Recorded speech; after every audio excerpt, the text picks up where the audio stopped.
오늘 시간에는 빌립보 교회와 바울의 기도라는 제목을 함께 은혜를 나누려고 합니다. 졸리는 시간이니까 잠시 이야기를 안 하려고 합니다. 이런 이야기가 있더라고요. 하나님께서 소를 만드시고 소한테 말씀하시기를 너는 60년 살아라. 단 사람들을 위해서 일평생 일해야 된다. 그랬습니다. 그랬더니 소가 하나님 30년만 살게. 그래서 30년을 감해줬습니다. 그 다음에는 개를 만드시고 하나님 말씀하셨습니다. 너는 30년을 살아라. 단 사람들을 위해서 평생 집을 지켜야 한다. 그랬더니 개가 하나님 내가 15년만 살 테니까 15년 감해주세요. 그래서 15년을 감했습니다. 세 번째 만든 것이 원숭이. 너는 30년을 살아라. 단 사람들을 위해서 평생의 재롱을 떨어야 된다. 그러니까 원숭이도 아이고 안 하랍니다. 15년만 살게 해서 15년을 반납해버린다고 합니다. 마지막으로 하나님이 사람을 만드시고 사람에게 말씀하셨습니다. 너는 25년을 살아라. 대신에 내가 너한테는 생각할 수 있는 머리를 주겠다. 그렇게 말씀하셨습니다. 그래 가만히 사람이 들어보니까 25년 너무 짧거든요. 하나님 저 소한테 준 30년 그 반납한 거 그거 있잖아요. 그죠? 내한테 주고 그 다음에 걔가 반납한 거 15년 있잖아요. 그것도 내한테 주시고 그 다음에 원숭이도 반납한 거 있잖아요. 그 15년 그거 내한테 주세요. 그랬습니다. 그래서 25년에다가 30년 다음에 몇 살입니까? 55살. 그 다음에 거기다가 15년 다음 몇 살입니까? 몇 해요? 70. 그 다음에 또 15년 남았습니다. 85. 그래 사람이요 원래 받은 25년 가지고 어영부영 살다가 소한테 받은 30년 가지고 죽도록 일반하다가 25살부터 35, 55살까지 그죠? 죽도록 일반하다가 그한테 걔한테 받은 15년 가지고 15년은 퇴직해가 집에서 집만 보다가 그 다음에 원숭이한테 받은 15년 가지고 나머지는 손자들하고 재롱 떨며 살다가 그렇게 죽었다. 이런 이야기가 있습니다. 이 이야기 속에는 교훈도 있습니다만은요, 인생의 허무함이 배어 있는 것을 볼 수가 있습니다. 그렇다면 우리가 어떻게 살아야 사람답게 살 수 있을까? 또 어떻게 살아야 성도답게 살 수 있을까? 한 의문을 우리가 가지지 않을 수가 없는 것입니다. 지난 시간에 사도 바울은요, 빌립보 교회 편지하면서 내가 너희를 생각할 때마다 감사하노라 하였습니다. 근데 감사를 해보니까요, 나도 모르게 뭐가 납니까? 간구가 납니다. 기도가 나는 것을 볼 수가 있습니다. 빌립보 교회를 생각하면서 기도하다 보니까 마음에 기쁨이 넘쳤어요. 여러분, 성도는 어떤 사람이냐면, 어떤 사람이 좋은 신앙의 사람이냐면요, 항상 감사한 사람. 그 다음에 쉬지 않고 기도하는 사람. 그 다음에 항상 기뻐하는 사람. 이게 그리스도인의 필요입니다.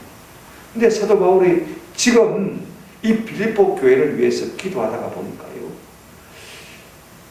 어떤 기도를 하게 됐는지 빌립보 사람들이 궁금할 것 같아요. 그래서 자기가 내가 이렇게 기도하느라 하고 자기가 기도한 내용을 우리에게 소개해주고 있는 것을 볼 수가 있어요. 저는요, 바울이 자신의 기도의 내용을 남겨놓았다는 것을 참 감사해요. 언젠가는 제가 바울의 기도만 모아가지고 한번 강의를 하고 싶은 생각이 많이 있습니다만요, 보십시오. 무엇 때문에 내가 이렇게 기도한다라고 기도문을 남겨뒀을까요? 자기 자랑인가요? 아니. 무엇일까요? 빌립보 교회를 향한 사랑의 고백인 것입니다. 내가 너희를 이처럼 사랑한다. 내가 너희를 위하여 이렇게 기도하니까 너희도 나처럼 마음을 맞추어서 그런 마음을 가지고 같이 기도했으면 좋겠다. 빌립보 교회를 향한 바울의 소망과 기대가, 바람이 이 기도 속에 담겨있는 것을 볼 수가 있습니다. 저는요, 이 바울의 기도를 읽을 때마다 제 기도하고 얼마나 차이가 있는지 볼 때가 참 많아요. 저는 여러분을 위해서 기도합니다만 1번이 여러분의 건강, 여러분의 안전, 집안의 평안, 그 다음에 하나님께서 성공하고 행동하고, 그 다음에 부를 좀 주셨으면 좋겠다는 거죠. 100배나 지금보다 부자로 잘 살게 해주십시오. 늘 땅에 속한 것을 많이 기도하는데 사도 바울은 그런 거 하나도 없습니다. 오늘 우리가 사도 바울의 기도를 통해서 어떤 기도가 진짜 기도인지, 그죠? 어떻게 기도해야 우리의 삶이 변한지를 좀 살펴보고 도전을 받는 은혜가 있기를 주님의 이름으로 축원합니다. 첫 번째로 바울은 빌립보 교회를 위해서 뭘 기도하고 있습니까? 9절 보시기 바랍니다. 내가 기도하노라. 너희 사랑을 지식과 모든 총명으로 점점 더 풍성하게 하사. 지금 사도 바울은 감옥에 갇히면서 빌립보 교회가 사랑이 점점 더 풍성해지기를 위해서 기도하고 있는 것을 볼 수가 있습니다. 아니, 사랑이 반복해 주자. 차라리 지금보다 하나님 저 빌립보 교회 성도들이 100배나 부자 되게 해주십시오. 그런 기도가 훨씬 더 낫지 않을까? 우리는 내심 그런 기도를 바라는데 지금 사도 바울은 상당히 부담스러운 기도를 합니다. 너희 사랑이 점점 더 마게 하셔서 풍성하게 하시기를 위함니다. 여러분, 조금 마음이 그래요. 내가 원래 사랑하는 사람도요, 열심히 한다고 하는데 되고 또 사랑이 부족하다 그러나 또 사랑이 풍성하다 그래요. 또 사랑을 전혀 안 하는 사람은 이 기도를 들으면 바울이 어찌 눈치채고 누가 애를 주는 거니까 우리 사랑이 더 풍성하도록 해요. 이런 마음을 가질 수가 있는 것입니다. 중요한 것은요, 진짜 우리의 삶에서 중요한 것은 사랑입니다. 사람은요, 사랑할 때 가장 정상이 되어집니다. 사랑할 때 가장 행복해집니다. 낙하산은 펴졌을 때 가장 정상이 되지, 사람은 사랑할 때 온전한 상태가 되는 줄로 믿습니다. 사람은 사랑할 때가 가장 아름답고 사랑답습니다. 우리가 무엇이든지요, 살면서 덩으로 지면 짐이 됩니다. 덩짐이 됩니다. 그러나 마음으로 안 하면 한번 합시다. 사랑이 됩니다. 마음으로 알아버리면 사랑이 되는 거예요. 우리가 아는 대로 빌립보 교회는요, 여성 주도적인 교회이기 때문에 사랑이 참 많은 교회입니다. 무슨 말이냐면 최초의 신자가 누구냐면 루디아입니다. 여성 사업가입니다. 그렇기 때문에 아주 모성적인 마음을 많이 가졌어요. 여자분들은요, 좀 생각이 깊습니다. 남자들보다. 그죠?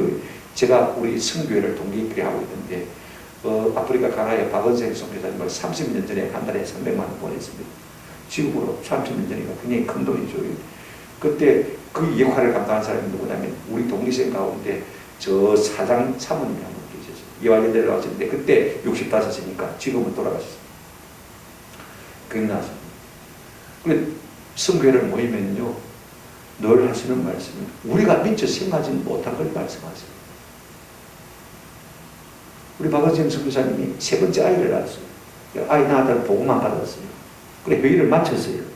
그러더니 목사님들 그러기요, 이북 사람이거든요. 아기를 낳았다니 또 가만히 있어요?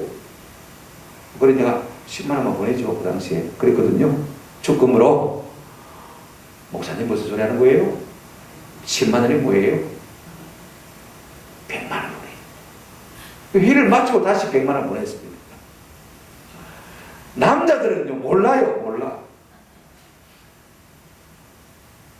주민하지를 못해요. 김치를 못해요. 성취하지를 못해요. 여성 주도적인 교회가 됩니까요? 깊은. 제가 왜 얘기하냐면요, 지금 바울이 복음 때문에 로마 감옥에 갇혔거든요. 근데 로마 감옥에 갇혔다는 소식을 듣고 이 빌립보 교회가 처음으로 단 한 교회입니다. 여성 주도적인 교회니까 어떻게 했습니까? 우리가 바울을 위해서 뭔가 연보를 좀 해야 되지 않느냐고. 그래 연보를 해놓고 보니까 요즘처럼 뭐 통장에 있는 것도 아니고 온라인에 있는 것도 아니고, 그죠? 어떻게 했습니까? 보낼 사람이 있어야 되는데 인편으로 보냈는데 갈 사람이 없습니다. 그래서 어떻게 합니까? 다리 목사님 제일 젊고 똑똑하고 유능하니까, 그죠?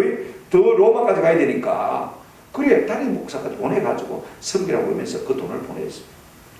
우리가 빌립보서 4장 15절에 보면 이런 말씀이 있습니다. 빌립보 사람들아 너희도 알거니와 복음의 10초에 내가 마게도나를 떠날 때 주고받는 내 일에 참여한 교회가 너희 외에는 아무도 없었는데. 많은 교회들이 있었지만은 빌립보 교회만이 바울을 도왔습니다. 그러니까 여러분 사랑이 넘치는 교회죠.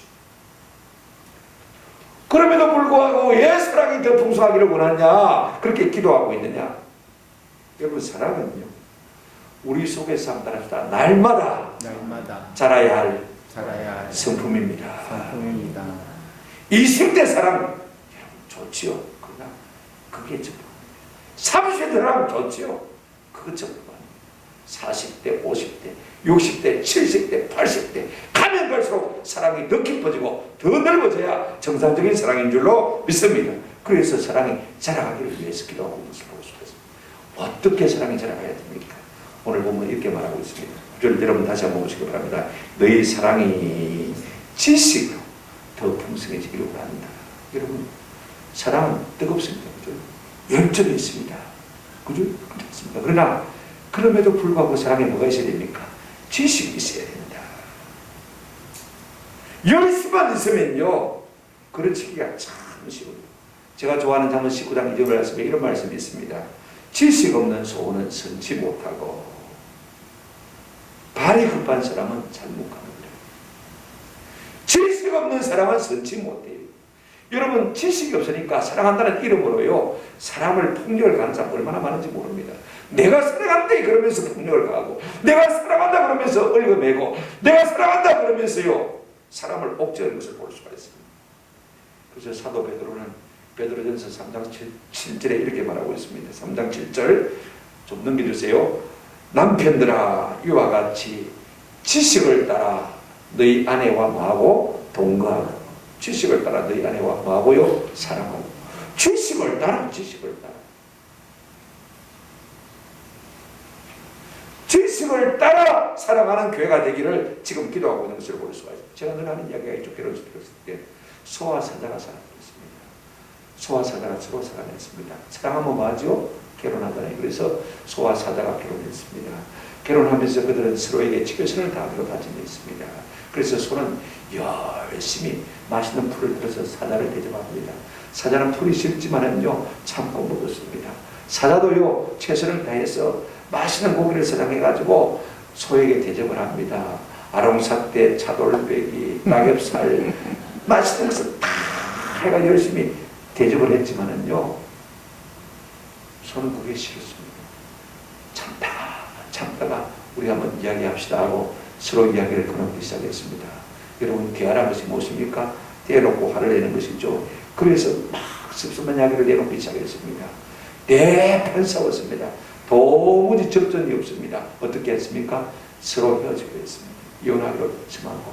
근데 이혼하기로 딱 작정하고는요, 둘이가 한 입에서 똑같은 말이 나왔습니다. 짜고 한 것도 아닌데. 한번 따라합시다. 나는 최선을 다했는데. 나는 최선을 다했는데. 나는 한다고 했는데. 긴 생각을 하기는 짧은 이야기입니다. 여러분, 항상 자기 위주의 생각. 상대를 보지 못하는 최선. 그것이 최선이면 최선일수록 최악을 하는 것입니다. 오죽하면 베스트 책에 말입니다. 바보는 항상 최선을 다했다고 말한다. 그런 책 대목이 있겠습니까?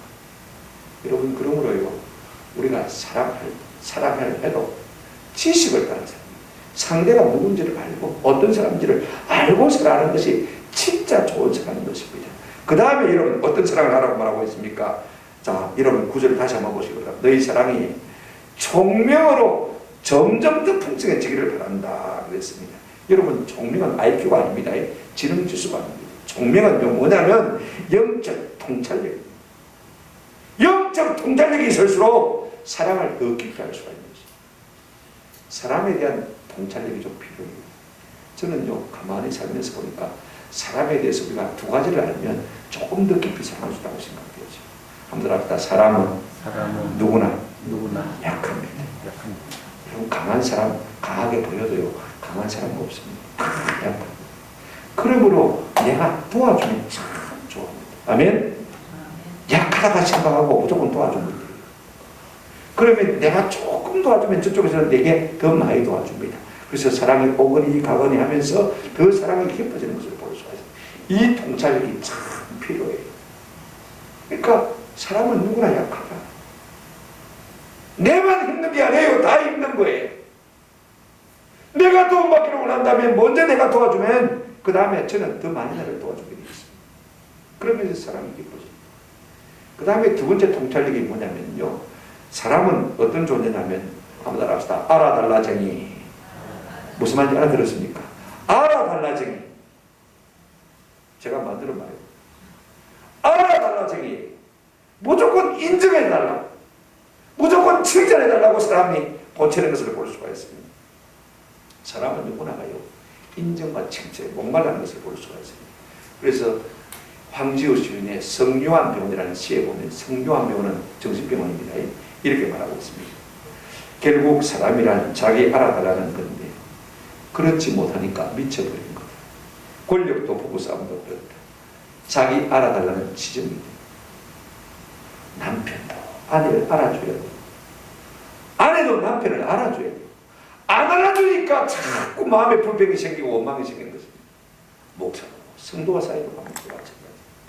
목사도 성도를 알아주고 성도들도 목사를 알아주면요, 그게 행복한 관계, 사랑의 관계가 되는 것입니다. 그런데 알면서 왜 알아주지 않는 것입니까? 알면서 왜 인정해주지 않는 것입니까? 한번 들어봅시다. 네, 교만 때문입니다. 에이구, 그래도 내가 니보다 낫지. 알야, 그만. 그래서 진짜 통찰력이 있는 총명한 사람은 어떤 사람이냐면 겸손한 사람. 겸손한 사람은요, 누구든지 알아줍니다. 누구든지 인정해줍니다. 누구든지 지켜줍니다. 그러니까 사랑이 점점 뭐해집니까? 풍성해지는 것을 볼 수가 있어요. 여러분, 사랑이 밥 먹여주냐 그러지만요, 사랑이 진짜 행복입니다. 우리는 많은 것을 배우잖아요. 기술과 지식을 많이 배웁니다. 잘 살려고. 그러면 우리가 사랑도 좀 배워야 돼요. 저절로 사랑이 된다. 물론 사랑이 저절로 돼요. 연애의 감정이 만들어서 나옵니까? 아닌데 저절로 생깁니다. 그 다음에 자기 새끼 놓으면 다 자기가 사랑합니다. 그죠? 자식 놓으면 누구든 다 사랑합니다. 그러나 우리가 한 가지 깨달아야 될 것이 있습니다. 이 모든 것들은요, 한계점이 있습니다. 조금 어려운 말을 말하면 임계점이 있습니다. 연애 감정도 마찬가지고 자식을 사랑하도 마찬가지고 어느 딱 순간이 지나면요, 벽에 딱 부딪히게 되죠. 자신이 좌절하는 거죠. 그죠? 그러면 어떻게 하면 이걸 뛰어넘을 수 있느냐? 그 사랑의 기술, 그 사랑의 지식을 배워야 진짜 사랑의 사람이 될 수 있는 것입니다. 우리가 사랑에 대해서 배워야 할 기술과 문제가 뭐냐면 가까운 사람을 사랑하는 것입니다. 식구를 사랑하는 것입니다. 여러분 생각해 보십시오. 우리 인간의 행복도 불행도 멀리 있는 사람 때문에 생겨나는 것 아닙니까? 가까운 사람 때문에 우리가 행복감을 느끼기도 하고 불행감을 느끼기도 하지 않습니까? 사람을 세우는 사람도, 사람을 위로하는 사람도 가까운 데 사람이고, 사람을 갖다가 망케하는 사람도 가까운 데 사람인 것을 볼 수가 있어요. 서로 그런 사람은 다 가까이 있습니다. 여러분, 원수와 왼수의 차이가 뭔지 아십니까? 원수는요, 같이 살지 않아도 되는 사람입니다. 왼수는 같이 살지 않으면 안 되는 사람. 똑같이 미운데 원수는 같이 안 살아도 되고 왼수는 같이 살지 않으면 안 되는 사람이 왼수. 우리는 왼수 같은 인생을 사랑해요. 내 힘으로 사랑할 수 있습니까? 그러니까 기도해야 돼요. 한번 따라합시다. 우리 주님의 사랑이 내 가슴 속에 홍수처럼 부어지도록, 그리스도의 사랑이 우리를 강건할 수 있도록 위해서 우리가 기도할 필요가 있습니다. 그 사랑에 한번 전념이 되어지면요, 나 같은 인생도 하나님 사랑하시는데 내가 왜 저 사람을 못 사랑해? 그죠? 그런 마음이 생겨요. 사람이 불쌍한 마음이 생겨요. 내보다 센 줄 알았는데 내보다 약하구나. 내보다 잘난 줄 알았는데 내보다 못났구나. 불쌍한 생각이 들어서 사랑할 수밖에 없습니다. 사랑하다 보면 오거니 가거니 사랑이 깊어지고 사랑이 더 자라게 되는 것을 볼 수가 있습니다. 여러분, 사랑이 풍성했다는 것은 그만큼 철이 됐다는 이야기입니다. 아멘? 철이 든 사람은 사랑합니다. 그런데 철이 들지 않은 사람은 나이 80을 먹어도 자기는 사랑합니다. 오늘 우리 가운데 신앙의 철이 들고 인생의 철이 들어서 사랑이 점점 풍성해지는 은혜가 있기를 주님의 이름으로 축원합니다. 이것이 진짜 행복이 되었습니다. 그 다음에 두 번째, 사도 바울이 빌립보 교회에 무엇을 위해서 기도합니까? 10절 한번 보시기 바랍니다. 너희로 지극히 선한 것을 분별하며 또 진실하여 허물 없이 그리스도의 날까지 이루고, 이렇게 말하고 있습니다. 지금 빌립보 교회가요, 바울은 기도하기를 지극히 선한 것이 무엇인지, 그래서 그리스도의 날까지 허물 없이 진실하게 살기를 원한다고 기도하고 있는 것을 볼 수가 있습니다. 선악을 분별할 줄 아는 것이요, 지혜고 지식입니다. 철이 든다는 것은요, 무엇이 선이고 무엇이 악인지 아는 것입니다. 근데 무엇이 선이고 무엇이 악인지 모르는 사람들은요, 어떤 때는 선을 택했다가 어떤 때는 악을 택했다가, 왜? 무엇이 선이고 무엇이 악인지 모르니까요, 지 좋은 걸 하다 보면요, 냉온탕을 드러내는 사람과 똑같습니다. 그러니까 항상 제자리에 걸리면 신앙이 항상 옳은 것을 선택해야 앞으로 나갈 텐데, 어떤 때는 실수해가지고 그런 것을 선택하다 보니까요, 내 온탕의 인생이 되어지고, 그러다 보면 자라지가 않는 것을 볼 수가 있습니다. 사람은요, 뭐든지 가리지 않고, 선이 악이 어디 있습니까? 말만 긁어먹으면 좋은 것입니다. 그죠? 그러다 보니까 항상 그 신앙이 자라지를 못하는 것을 볼 수가 있습니다. 오늘 우리는 지극기신한 것을 분별하는 은혜가 있기를 주의 이름으로 축원합니다. 이 분별력이 참 중요합니다. 지극기신한 것이 무엇인가? 우리가 로마서 2장 18절 한번 보십시다. 로마서 2장 18절에 보시면 이런 말씀이 있습니다. 로마서 2장 18절, 율법의 교훈을 받아 하나님의 뜻을 알고 지극기신한 것을 분간하며 분별하며 그랬습니다. 앞에 율자가 빠졌습니다. 율법의 교훈을 받아 하나님의 뜻을 알고 지극기신한 것을 분별하며 그랬습니다. 자, 우리는요, 하나님의 말씀을 통해서 지극기신한 것을 분별할 수가 있습니다. 그 다음에 하나님의 뜻을 알 때 우리가 지극기신한 것을 말 수 있습니까? 분별할 수가 있습니다. 두 가지입니다. 한번 따라합시다. 성경을 알고 하나님의 뜻을 알 때 지극기신한 것을 분별할 수가 있습니다. 여러분, 내 생각 가지고요, 이게 옳다 저게 옳다, 우리는 세상에 똑똑한 사람 이야기 많이 듣습니다. 그죠? 우리 한국 사람들 조선일보 많이 보고, 그죠? 우리 조선일보가 대한민국에서는 제일 보수입니다. 그죠? 근데 제가 볼 때는 세계적으로 보수냐 그러면 좌파에 가까운 신문.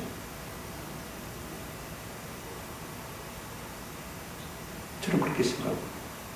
제가 무슨 말 하냐면요, 사람의 말을 너무 깊이 알아듣지 말아야 되지.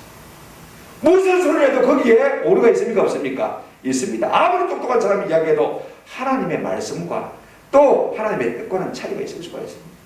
이거 우리가 아세요. 우리 지금 흑인들이 폭동을 일으키니까 미국에서 뭐 너무 잘못했다, 백인들이 흑인들이 너무 잘못했다, 우리가 이렇게 이야기하십니다만, 그 배후에는 우리의 촛불 세력과 같은 이 안티파라는 세력이 있습니다. 극좌파 세력이 그 속에 다 깔려 있습니다.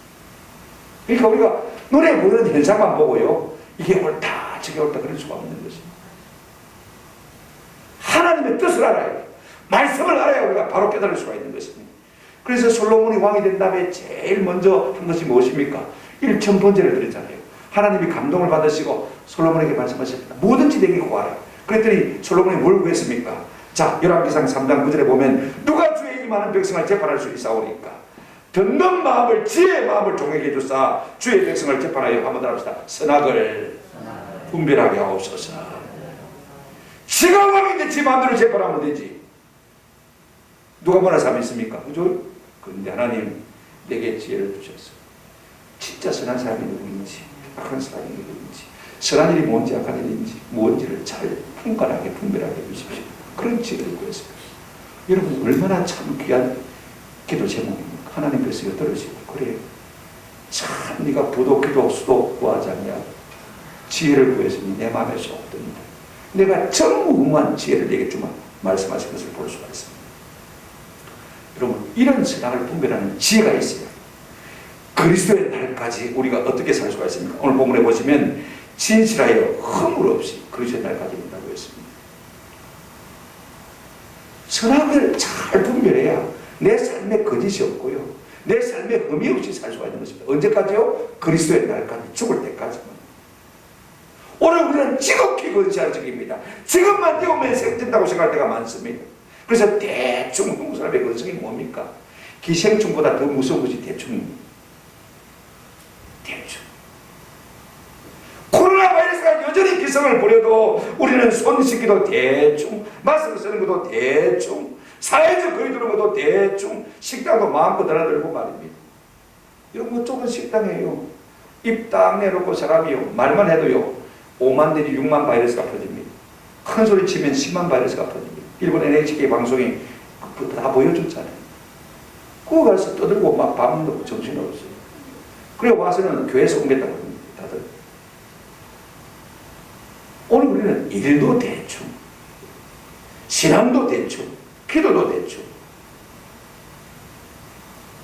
뭘 생각하지 않는 것입니까? 한번 그리스도의 날까지. 내가 지금만 되오면 된다고 생각하기 때문에 대충 사는 것입니다. 윤동주 시인의 서시가 생각이 납니다. 죽는 날까지 하늘을 우러러 한 점 부끄러 먹기를, 입새에 이는 바람에도 나는 괴로워야 돼. 하나님 앞에 설 때까지 한점 부끄러움이 없는 것은 어떻게 가능한 것입니까? 지극히 선한 것에는 분별할 줄 아는 분별력이 있어야 그것이 가능한 것입니다. 이게 없으면요, 날마다 내 곤땅을 왔다 갔다 하는 것입니다. 우리를 향하신 주님의 목적도 무엇입니까? 고린도전서 1장 8절에 보면 주께서 너희를 우리 주 예수 그리스도의 날에 책망할 것이 없는 자로 끝까지 견고하게 하시리라. 하나씩만 있으면 우리 성도들을 주님이 붙들어서 주님의 날까지 책망할 것이 없는 성도로 세워가기를 원하시는 줄로 믿으시기를 주의 이름으로 축원합니다. 끝을 바라고, 끝을 바라고. 그러면 어떻게 해야 지극히 선한 것을 분별할 수 있느냐? 제가 상식적으로 제가 쓰는 방법을 여러분께 알려드리겠습니다. 첫째는 두 가지인데요. 저는 항상 어떤 선택을 해야 될 경우에 지금 좋고 당장 좋고 눈에 좋아 보이는 것에 대해서는 99% 불신합니다. 한번 따라합시다. 지금 좋고 당장 좋고 눈에 좋아 보이는 것은 99% 악한 것입니다. 무슨 근거로 그렇게 하냐면요, 여러분 사람이 욕심 있잖아요, 그죠? 그런데 항상 욕심이 있으면요, 그게 지금 좋아 보여요, 당장 좋아 보여요, 눈에 보기에 좋아 보여요. 맞습니까? 여러분 창세기 3장에 보면 마귀가 와서 하와를 꼬십니다, 그죠? 에이구, 선악과를 먹어도 괜찮대, 하나님 절 된다. 그러고 선악과를 보니까 3장 6절에 뭐라고 말하고 있습니까? 이렇게 말하고 있습니다. 여자가 그 나무를 만져 본 적 어떻게 했냐면, 그 다음 화면을 좀 보여주세요. 먹음직도 하고 믿음직도 하고 보암직도 하고 먹음직도 하고 보암직도 하고 지혜롭게 할 만큼 탐스럽기도 한 나무인지라 여자가 그 열매를 따먹고 자기와 함께 있는 남편이도 주매 그도 먹은지라. 보세요. 보암직도 하고 먹음직도 하고 탐스럽. 결국은 그렇게 해서 먹고 사망에 이르는 열매가 되고 만 것을 볼 수가 있습니다. 그러므로 여러분 우리의 삶에 지금 당장 보기 좋은 거예요. 참 조심해야 돼요. 그런 거 있으면 슬그머니 뒤로 밀쳐놓으시기 바랍니다. 지금 당장 그거 먹어버리면요 독이 되죠. 이런 좀 분별력이 우리 가운데 있었으면 좋겠습니다. 또 하나 보시면요, 창세기 6장 보시기 바랍니다. 노아 홍수전에 사람들이 어떻게 했냐면요, 경건한 백성들이 불경건한 불신앙의 사람들을 보고요, 그 아름다움을 보고 시집장가를 하라고 했어요. 6장 1절에. 하나님의 사람들은 그 내면의 신앙을 보고 결혼해야 되는데, 하나님의 사람들이 세상에 깔롱거리는 섹시한 그 여자들을 보고 그게 마음이 비켜가지고 다 십자가 갔습니다. 하나님께서 홍수로 세상을 쏟아버렸잖아요. 그러니까 눈에 좋아 보이는 것, 그것은요 99% 악한 것입니다. 또 하나 더 있습니다. 아브라함의 조카 롯입니다. 하나님께서 물질의 복을 많이 주셔서 그 땅에 그들이 살기에 좀 부족했습니다. 그래서 아브라함이 고민하다가 조카 롯에게 먼저 말을 건넸습니다. 야야, 우리가 둘이 다 살기는 부족하다. 그러니까 자, 종들이 안 싸우나? 그러니까 우리가 갈라서자. 갈라서되 네가 먼저 택해라. 네가 동을 하면 내가 서를 끼고, 그죠? 네가 남을 하면 내가 북을 끼고 그럴 테니까 네가 먼저 택해라. 그래, 조카 롯이요 언덕에 올라가서 가만히 보니까 저쪽에 요단 뜰에 있는데, 여러분 거기 보니까요 요단 강물이 넘실거리고 푸른 초장이 막 얼마나 아름다운지 지 생각에는 어떤 생각했냐면 에덴 동산도 요한지 아름답겠나 생각했습니다. 그러면 거기로 갔어요. 천지를 모르고 갔어요. 결국은 이 결과가 어떻게 됐습니까? 불구덩이로 뛰어든 것입니다. 소돔과 고모라의 죄악되는 하나님께서 불신만 하셨잖아요. 그죠?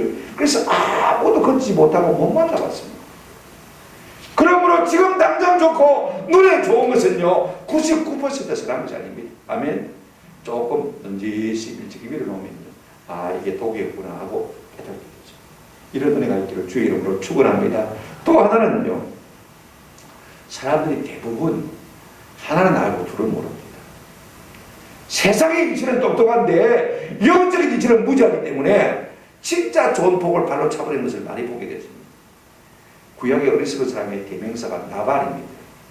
이 나발이란 히브리어 자체가 어리석다는 뜻이죠. 사무엘상 25장을 보게 되었지만 이 나발이 마온 평야에 아주 부자입니다. 많은 양들을 키우는데 이 다윗이 사울을 피해서 이제 온 산으로 둘러쏘다니면서 옛날에 지가 목동 아닙니까? 그러니까 양을 치는 들에서 양을 치는 목동들을 갖다가 그 그 자기 군사들, 자기 쫄개들하고 해서 이렇게 지켜줬어요. 밤마다 지켜주죠. 우리 되고 담이 되었습니다. 그래 이제 양들 깎을 때가 됐습니다. 우리로 치면 이제 추수할 때가 됐단 말이니까. 그리고 추수할 것이 많은 때는요, 마음이 너무해지잖아요. 그래 다윗이 이 나발 주인에게 우리가 당신 내 양들을 많이 지켜주고 도와주시니까 먹을 것도 주시오고 했습니다. 그랬더니 나발이요 하는 말이 사무엘상 25장 10절 11절에 보면 나발이 다윗의 사원들에게 대답하여 이르되 다윗은 누구며 이새의 아들은 누구냐? 요즘에 각기 주인에게서 억지로 떠나는 종이 많도다. 무슨 소리 하노? 쓸데없는 것 너한테 줄 게 어딨노? 너한테 줄 게 어딨노? 여러분 똑똑한 사람입니다. 나발 그죠? 세상으로 똑똑해요. 너 같은 아들 인간들한테 줄 게 어딨노? 안 주겠다는 것입니다. 못 주겠다는 것입니다. 그죠? 네, 다윗은 나발은요 하나만 알고 그걸 몰랐어요. 하나님께서 그런 풍성한 소출을 주셨을 때 내 혼자만 잘 먹고 잘 살아고 주시는 거 아닙니다. 그죠? 모든 좋은 것들을 함께 나누라고 주시는 거예요. 다윗이 하나님의 사랑인 것도 몰랐고요. 여러분 우리가 살다가 좋은 일을 만나면요 움켜쥐지 마십시오. 결혼식을 했습니까? 그러면요 택시비 한 5,000원 나왔으면 10,000원 주고 그죠? 그 다음에 교회당 청소하는 분에게도 보너스도 좀 주고 그죠? 수강분들에게도 특히 많이 좀 쓰고 좋은 일이 있으면 그렇게 하는 겁니다. 하나님께서 그래서 좋은 일을 주시는 거예요. 그죠? 좋은 일이 있을 때 움켜쥐면 안 돼요. 어리석은 것입니다. 그러면 진짜 좋은 것을 발로 차버리는 어리석음을 받을 수밖에 없는 것입니다. 우리가 누가복음 12장에 보면 예수님의 어리석은 부자에 대한 비유가 나오는 것을 볼 수가 있습니다. 어떤 부자가요 그의 밭에 소출이 가득했습니다. 12장 17절에 보면 심중에 생각이 이르되 내가 곡식 쌓아둘 곳이 없으니 어찌할까 하고 또 이르되 내가 이렇게 하리라 내 곡간을 들고 더 크게 짓고 내 모든 곡식과 물건은 거기 쌓아두겠다고 했습니다. 그 다음에 19절에 보시면 또 내가 내 영혼에게 이르되 영혼아 여러의 물건이 많이 쌓아두었으니 평안히 쉬고 먹고 마시고 즐거워하자 하리라 하되 자기가 쌓는 것 자기가 즐기는 것만 생각했습니다. 그런데 그 다음이 중요합니다. 20절 보십시오. 하나님은 이르시되 어리석은 자여 오늘 밤에 내 영혼을 도로 찾으리니 그러면 네 준비한 것이 누구의 것이 되겠느냐 하셨으니 그 다음 21절 한번 같이 읽어보시고 시작. 자기를 위하여 재물을 쌓아두고 하나님께 대하여 부여하지 못한 자가 이와 같으니라. 아멘. 하나만 알고 둘을 모르는 것이 뭐냐면요 내가 꽁케만 지면 잘 살 것처럼 생각하는 것입니다. 그러나 하나님께서 내가 네게 복을 준 것을 나누라고 준 것이다. 네 생명을 오늘 밤에 불러버리면 네가 그거 하나 가져갈 수 있나? 여러분 우리가 하나님께서 복을 주시면 주시는 대로 하나님의 선한 일을 위해서 힘쓰시는 은혜가 있으시기를 주의 이름으로 축원합니다. 이것이 진짜 지극히 선한 것을 분별하는 지혜가 온다는 것입니다. 세 번째 바울이 뭘 위해서 기도하고 있습니까? 11절 한번 보시기를 바랍니다. 예수 그리스도로 말미암아 의의 열매가 가득하여 하나님의 영광과 찬송이 되기를 원하노라. 여러분 지금 바울은 감옥 속에서 감옥 밖에 있는 이 빌립보 교회들을 위해서 기도하기를 너희 가운데 의의 열매가 가득하다. 아니 그 인생이 죄인인데 무엇으로 의의 열매가 가득할 수 있습니까? 의는 없으니 곧 하나도 없다고 했습니다. 그런데 우리 성도의 의는요 율법에 의의 의가 아닙니다. 내가 열심히 노력해서 얻는 의가 아닙니다. 자 갈라디아서 빌립보서 3장 9절에 보시면 이런 말씀이 있어요. 빌립보서 3장 9절 내가 가진 의는 율법에서 난 것이 아니요 오직 그리스도를 믿음으로 말미암은 것이니 곧 믿음으로 하나님께로부터 나온 의라 그랬습니다. 우리가 무엇을 내가 의롭게 살겠다고 해서 의로워지는 게 아닙니다. 의의 근본 되시는 누구를 붙들면 됩니까? 예수 그리스도를 믿으면요 그분의 의가 내 속에 자꾸 스며들어서 내가 점점 의롭게 되어집니다. 한 번은 제가 유튜브 방송으로 설교를 들었어요. 설교가 끝나고 나니까 끝에 네 갔던가 다섯 갔던가 막 떠오르는 게 있더라고요. 근데 거기 안 좋은 엄나무들이 같이 묻혀왔어요. 그러니까 엄나물이 줄줄 타 나오더라고요. 따라서 누가 설교 방송 듣고 그 다음에 엄나물을 보고 그러니까 그게 남아있는 거예요. 그래서 제가 제 컴퓨터에 유튜브 깔았다가 지워버렸어요.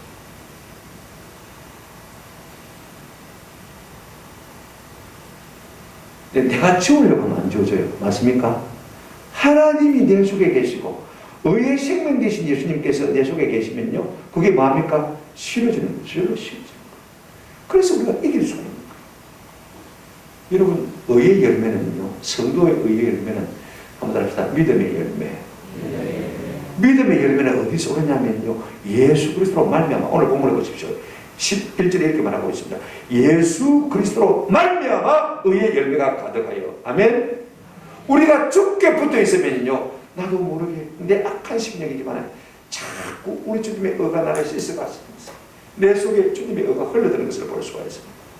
내가 그분 안에 있어야, 그분께 붙어 있어야 의의 열매를 맺게 될 줄로 믿습니다. 성경들이 많이 있는데 여러분 다 읽어드릴 수가 없습니다. 요한복음 15장 4절 제가 읽어드리겠습니다. 내 안에 가라, 나도 너희 안에 가리라. 가지가 포도나무에 붙어 있지 아니하면 스스로 열매를 맺을 수 없음 같이 너희도 내 안에 있지 아니하면 그러하리라. 의의 열매가 맺을 수 있는 비결은요, 우리 주님께 붙어 있습니다. 주님 안에 있습니다. 우리 힘으로는 그렇게 될 수가 없습니다. 그렇죠? 여러분, 믿음의 열매도 마찬가지입니다. 근데 그 믿음의 열매가 어떤 결과를 가져오냐면 이렇게 말하고 있습니다. 하나님께 영광과 뭐가 됩니까? 찬송이 됩니다.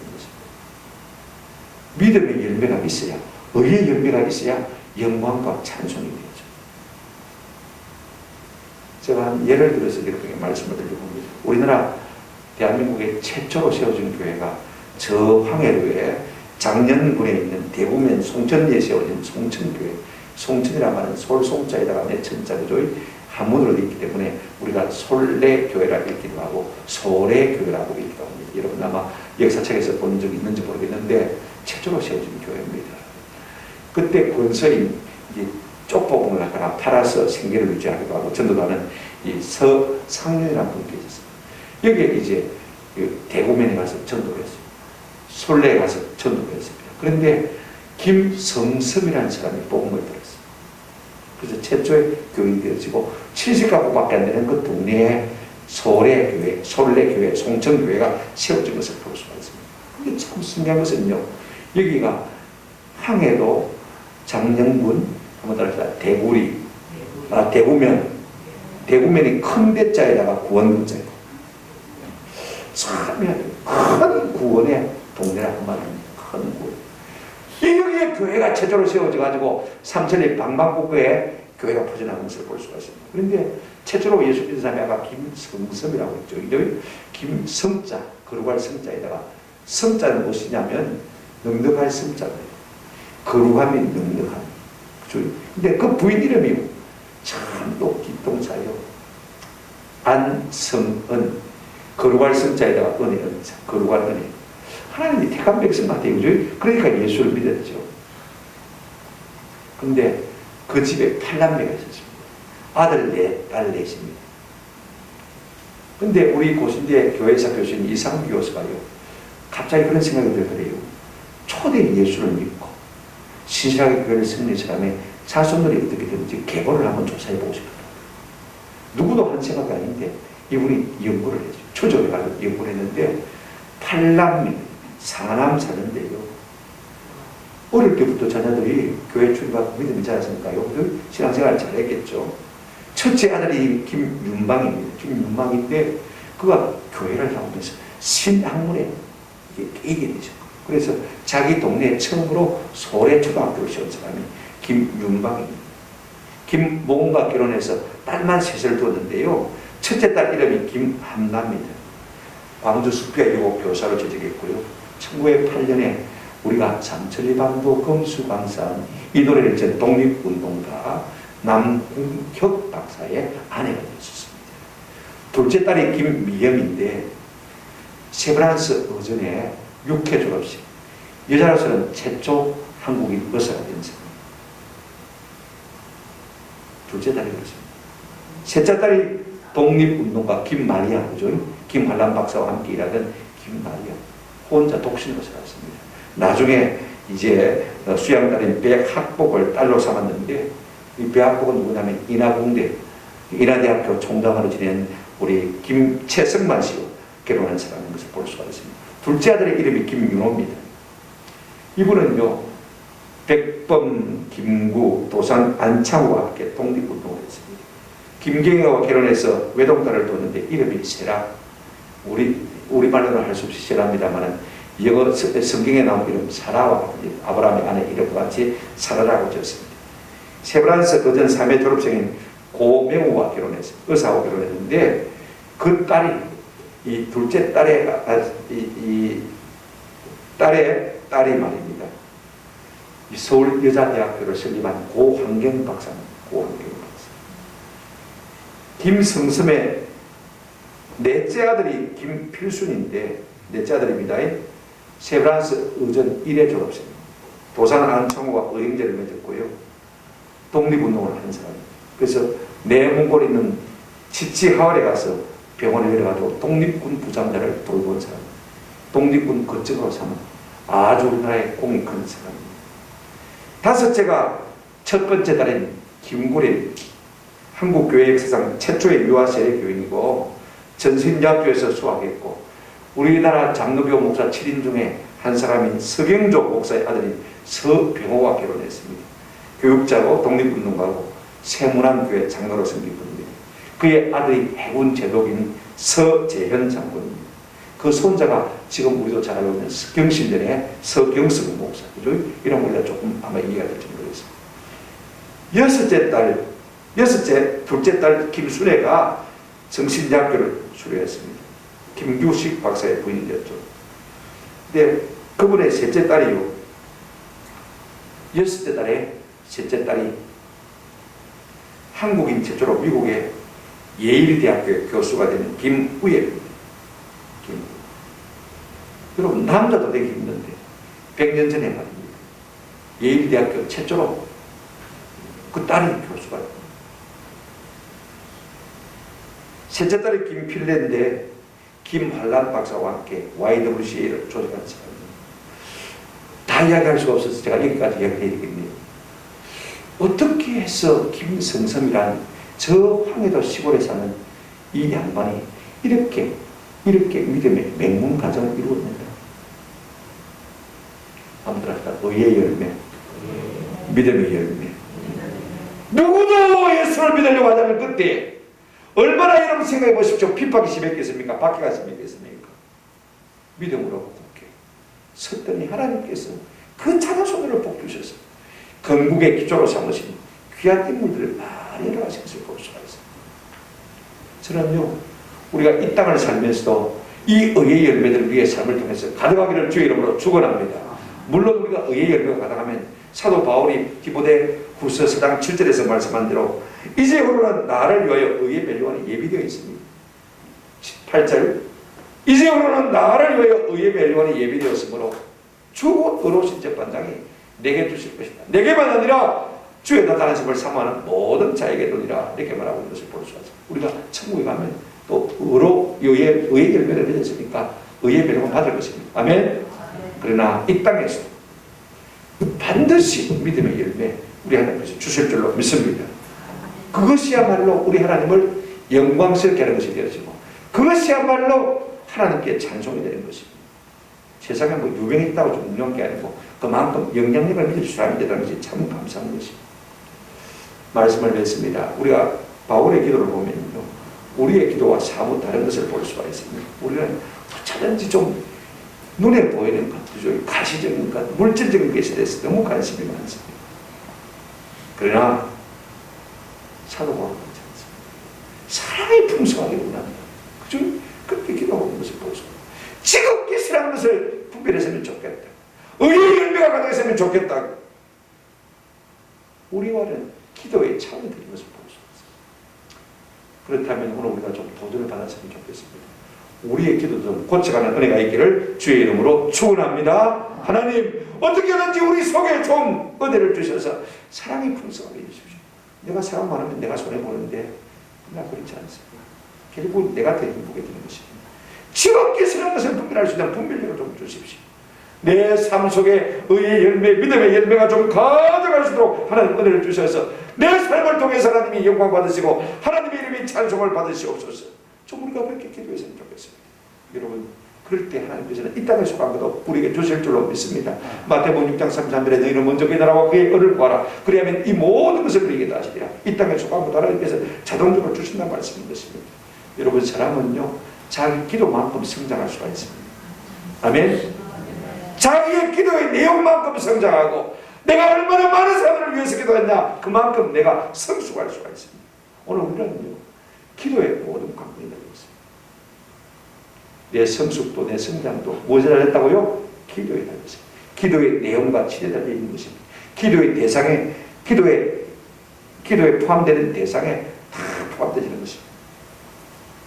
우리가 이런 기도의 사람이 될 때 그리스도의 날까지 진실하고 허물이 없는 사람이 될 뿐 아니라 우리 하나님의 영광과 찬송이 되는 은혜가 우리 가운데 있을 줄로 믿습니다. 이 같은 기도의 사람들 되시기를 주님의 이름으로 축원합니다. 아멘.